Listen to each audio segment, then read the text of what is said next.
Star Social Club. Hey yo, gigi ka ije mesi feike, mkpọrọgwụ ọjị, oke osisi. Stars kachano, Mkpọrọgwụ ọjị, stars kachano, udo n'ọganihu.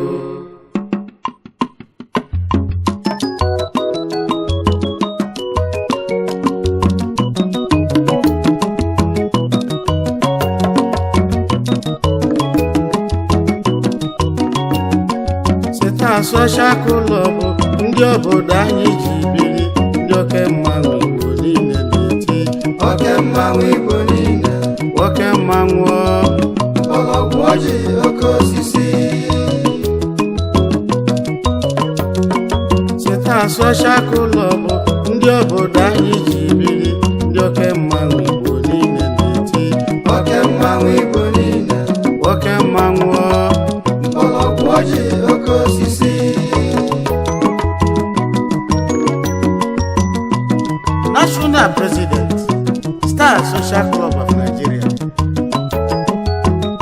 Chief Sir Gabriel Ibeki, Star Ọkpụlọzọ na Enugwagide, Chairman and Chief Executive Officer, Gapcon Nigeria Enterprises Limited na Abuja. Keduzi maka lọlọ ọzọ Chief Mrs. Ngozi Ibeki, Adadiọramma na Enugwagide, Adachukwu gọziri na Abagana. Anyị akpọwa First Vice National President, Star Social Club of Nigeria, ya bụkwa Chairman Jos Branch, Chief Gilbert Uchendu, Star Asimonyemena, Ishioba na Nok.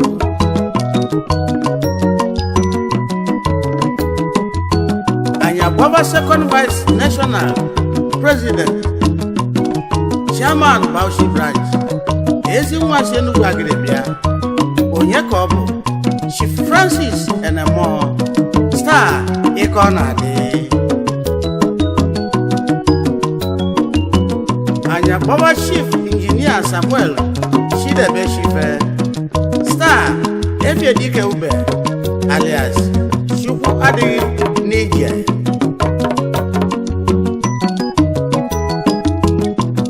National Secretary Odera Odego, Senior Citizen na Federal Republic of Nigeria, ezi nwa si n'ọbịa.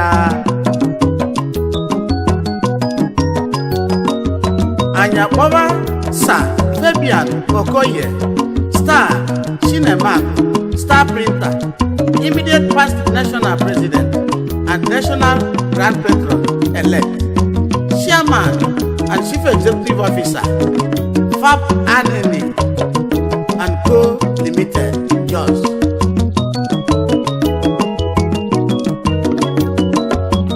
Anyị akpọba Chief Obiora Je Anyora, Star Ifemeluma, National Patron, Abuja-based businessman.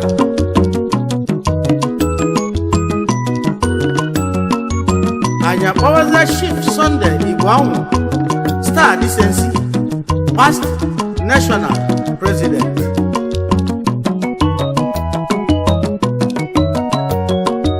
Anyị akpọba Prince Chief Simon A.N. Nwegbo, Star Eze Obuka, Pioneer, National President and the Member Board of Trustees.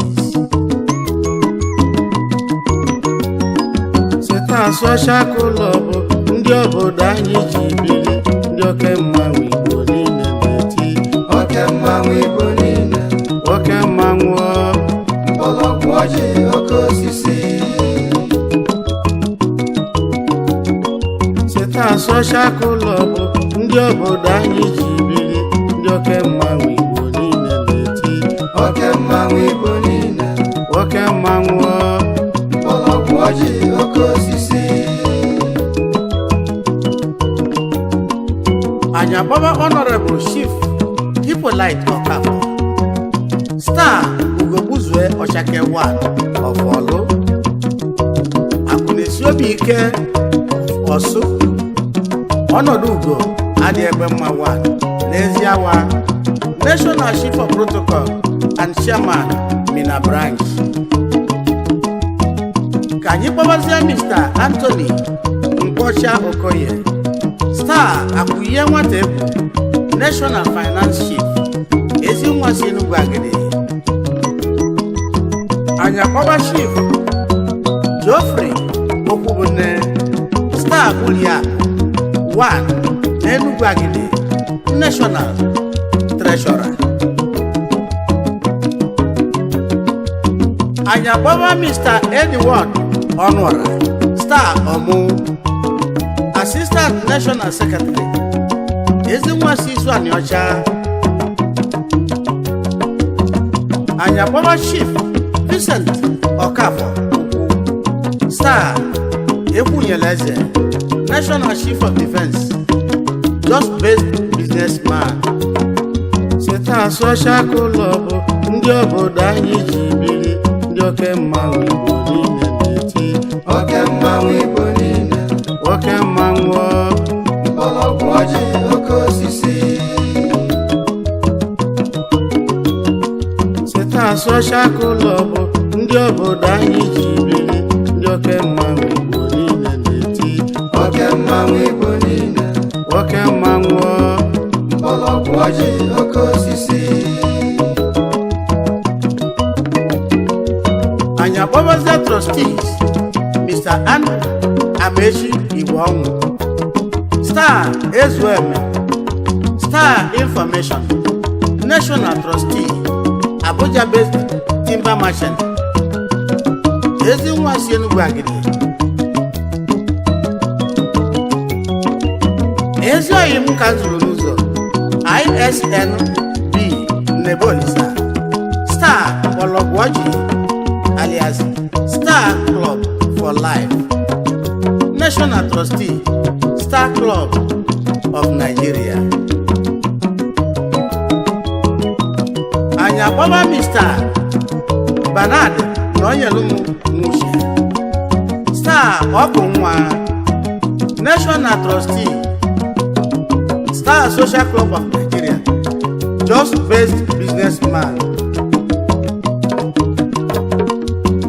Anyakoba Sir Michael Onora Edute, Star Ezebanyi, National Trustee and the Pioneer National Secretary, just based businessman. Seta social club, ndị obodo anyị ji biri, ndị oke mmanwụ Igbo niile na-eti. Oke mmanwụ Igbo niile, Oke mmanwụ mgbọrọgwụ ọjị oke osisi.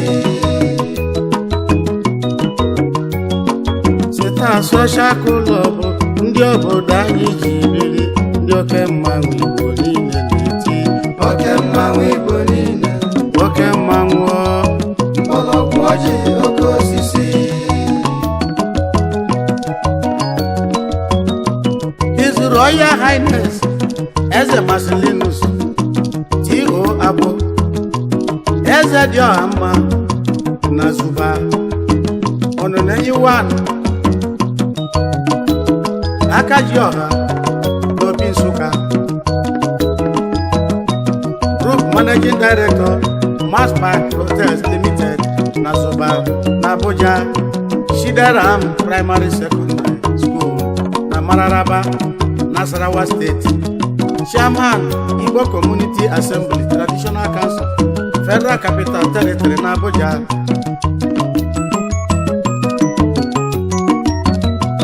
Anyakoba Onowu, Chief Peter Ezadua, Star Agabig, Onowu ndị Igbo na Zuba, Abuja, Former Secretary, Abuja Branch, Pioneer Member, and Chairman, Bauchi Branch, Former National Chief of Protocol, Wasimu Kenelie, Ezinwanne Nwanyị, Chief Mrs. Cordelia Mo, Ade Ezadua, Ijele Nwanyị, Mama and Furniture, na Abuja. Jos ka anyị na-abata abata. Onye ka anyị bụ ụzọ kpọrọ iru na Jos? Sir Christopher Anibok, Star Ononibak, former National Finance Chief, Jos-based businessman. Anyakpọwa Prince GN Obi, Star Oviadiulu 1, n'Enugu Agidi, Secretary, Jos Branch. Anyị na-akpọzi Sir Peter Amobi Okoye, Star Igwe n'Enugu Agidi, Financial Secretary, Jos Branch. Sir Gabriel Nwora, Star Chukwu Nwolu, Anadiki Isieje, Treasurer na Jos Branch. Mr. Innocent Edute, Star Edu Dazinama, Jos best businessman. Seta social club ndị obodo anyị ji biri, ndị oke mmanwụ Igbo niile na-eti. Oke mmanwụ Igbo niile, Oke mmanwụ mgbọrọgwụ ọjị oke osisi. Seta social club ndị obodo anyị ji biri, ndị oke mmanwụ Igbo niile na-eti. Oke mmanwụ Igbo niile, Oke mmanwụ mgbọrọgwụ ọjị oke osisi.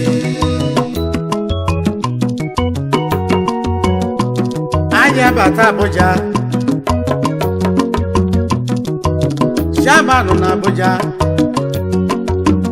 Chief Veteran Okam, Star Otigbu Anyịnya, Chairman Abuja Branch, Abuja-based businessman.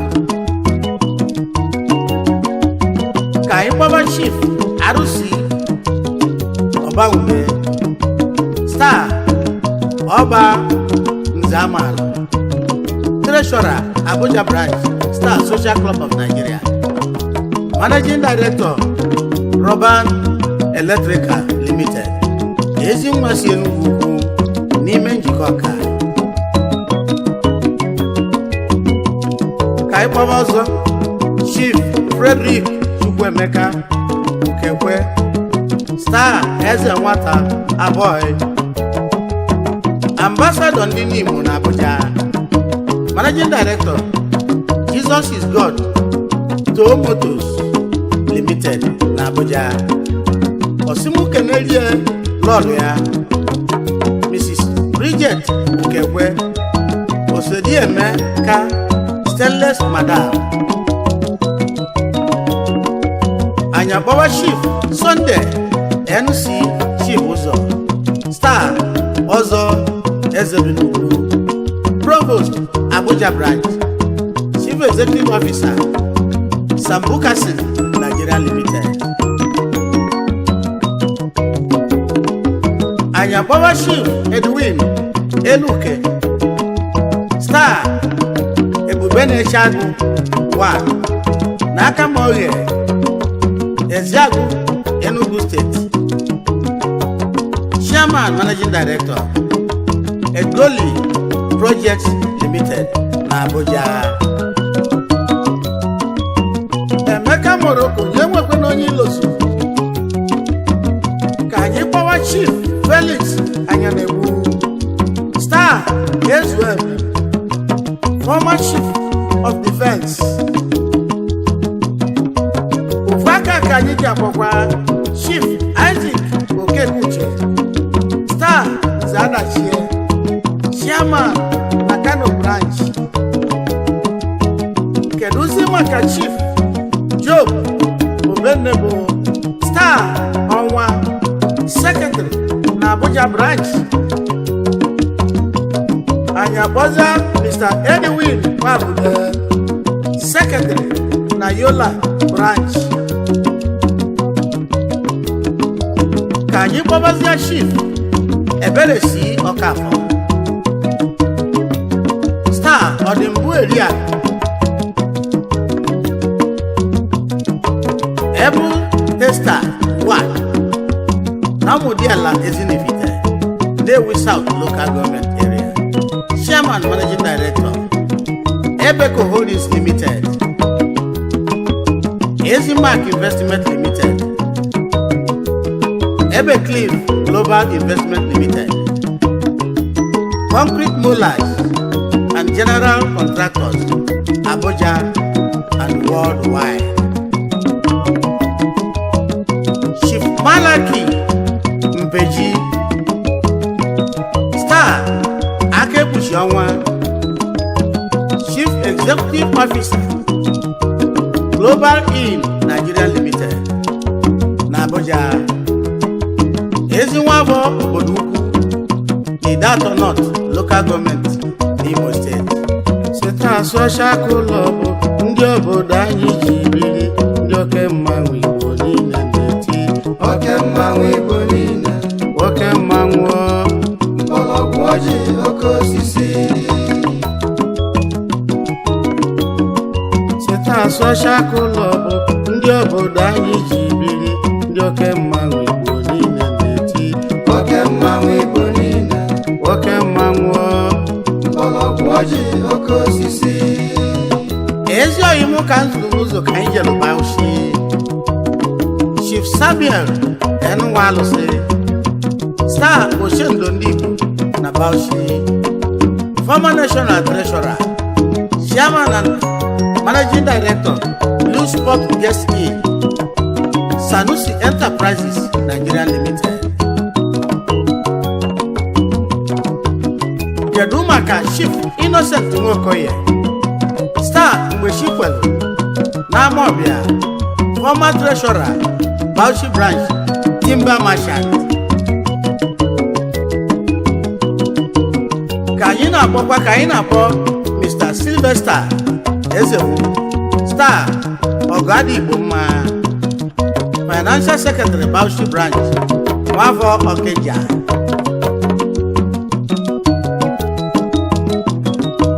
Ka anyị kpọzie Mr. Vincent Ọnụnkwọ, Star Nnabuenyi, Secretary, Bauchi Branch, Mgbọrọgwụ Ọjị, Star Mgbọrọgwụ Ọjị, Star. Anyị wee gbatazie Medugri Branch, Sanobat Okoye, KSJ, Star Okwulora, Chairman, Medugri Branch, Chief Executive Officer, Noble Nigerian Enterprises Limited, and Crispo Guest Inn, Medugri. Anyị akpọbazia Chief Ellis Nnamdi Maduka, Paint Dealer, Star Osinanyora 1, Enugu State, Financial Secretary, Medugri Branch. Ali Yellow Wezinwa Amangwo Iyi. Ka anyị na-akpọ Chief John Chinonso Obase, Star Ezennia, Mayor OY, Vice Chairman, Medugri Branch, Chief Executive Officer and the Managing Director, Chinonso Hotels and the Catering Guest House, Medugri. Ezinwa Siatani, Nogbaru Local Government. Kedu maka Engineer Chief Alvan Ogechukwu Okoye, Star Bomibuku 2, Ewebiraku, Milioma Ogidi, Publicity Secretary, Star Social Club of Nigeria, Medugri Branch, Assistant National Protocol Officer and Publicity Secretary, People's Club of Nigeria International, Chairman, The Covin Company Nigeria Limited, na Medugri. Otu aka ka anyị na-akpọ Silvanus Emeka Igwebuike, onye metalụ Secretary Medugri Branch, Chief Forest Officer Federal Ministry of Environment, Ezinwa Amansi n'Awka North Local Government Anambra. Cheta social club ndị obodo anyị ji biri, ndị oke mmanwụ Igbo niile na-eti oke mmanwụ Igbo niile, oke mmanwụ mgbọrọgwụ ọjị oke osisi. Cheta social club ndị obodo anyị ji biri, ndị oke mmanwụ Igbo niile na-eti oke mmanwụ Igbo niile, oke mmanwụ mgbọrọgwụ ọjị oke osisi. anyị na-agazi na home branch Enugu Agidi ka anyị na-abata, ka anyị kpọba Chief George Ekegbo Star Arụ Agbaka, Chairman Enugu Agidi Branch Transporter,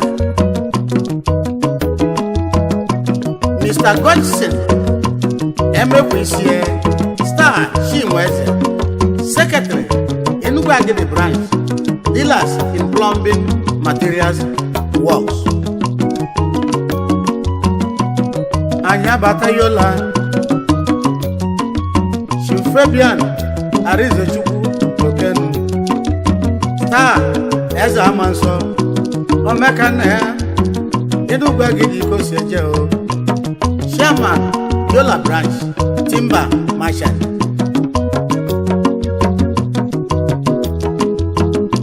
anyị abatami na branch Chief Daniel Ujukwu Star Akunwata Vice Chairman n'ime mi na branch Oga Patapata, Chief Ima Agụ Star Chinwata Waku Odogwu, former Chairman na mi na branch. asị n'ife ọbụla na-eme ọbụla nwaanyị adịrị ya ịma na o zuru oke, ka anyị kpọọ Chief Mrs. Teresa Star Adaeze Mina Best Business Woman. Cheta social club ndị obodo anyị ji biri, ndị oke mmanwụ Igbo niile na-eti oke mmanwụ Igbo niile, oke mmanwụ mgbọrọgwụ ọjị oke osisi. Cheta social club ndị obodo anyị ji biri, ndị oke mmanwụ Igbo niile na-eti oke mmanwụ Igbo niile, oke mmanwụ mgbọrọgwụ ọjị oke osisi. ka anyị lote ndị otu anyị ndị nwụrụ anwụ, ndị ọma unu nabụnụ n'ọdị mma, anyị na-elote unu. Chief Christopher Ogbonna Obidimma Star Ọchịagha, former first vice national president and former chairman Jos Branch Ezinwasi Ọkpụnọ. anyị akpọba late Chief Elect Okafor Star Akụdigwe, former chairman Onitsha Branch Ezinwa Isuanyocha. kedu maka late Chief Ọzọekwe Ezeodo Star Gentleman Sochi Ọzọ, former assistant national chief of protocol Enugu Agidi ka o si eje, mana ọnwụ mere anyị ncha.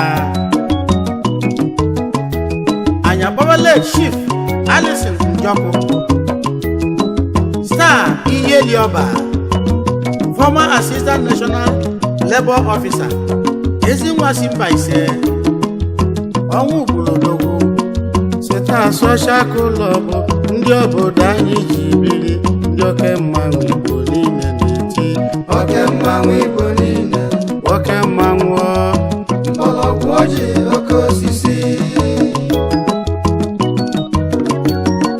Cheta social club ndị obodo anyị ji biri, oke mmanwụ Igbo niile na-eti oke mmanwụ Igbo niile oke mmanwụ mgbọrọgwụ ọjị oke osisi mgbọrọgwụ ọjị gidigidi ka anyị ji emesi ife ike onye ka ga-akpọnye ya n'onye anyị agbawa national president onye ọma anyị si gị gaba n'iru na nke chịkachi n'echila ọfụma Chief Gabriel Wibeki star ọpụlọzọ n'Enugu anyị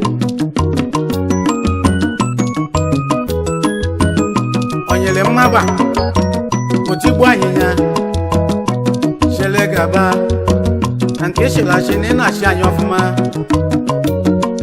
anyị si na ọ ga-adịle gị mma seta social club ndị obodo anyị ji biri ndị oke mmanwụ Igbo niile na-eti oke mmanwụ Igbo niile oke mmanwụ mgbọrọgwụ ọjị oke osisi